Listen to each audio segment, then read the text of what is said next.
Good day. I am Jude Carlo Purisima, 31 years old, a college graduate of Bachelor of Arts in Production Design at De La Salle College of St. Benilde, class of 2015, and has been in the business process outsourcing, or what they know as BPO industry, for 10 years now, specializing in customer service.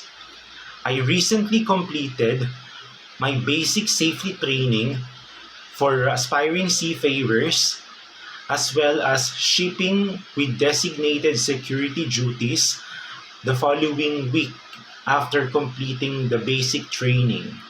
So basically, I already have my certificate of proficiency, or COP, for both of those two fundamental trainings for Seaman's Book. And I did all of those just this past month of September 2025. My Seaman's Book and Seaman's ID is set for appointment on October 21, 2025 at Marina, NCR. I am highly motivated to begin my maritime career, and I'm willing to take any entry-level roles such as messman, galley utility, or if any customer-facing role jobs on cruise or passenger ships like guest services associates or front desk, whatever is immediately available and on demand. I am physically fit, mentally prepared, and open to any training on board process required.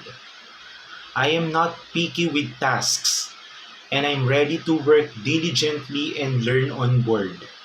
I believe my maturity, discipline, and communication skills from the BPO industry will be an asset to your team.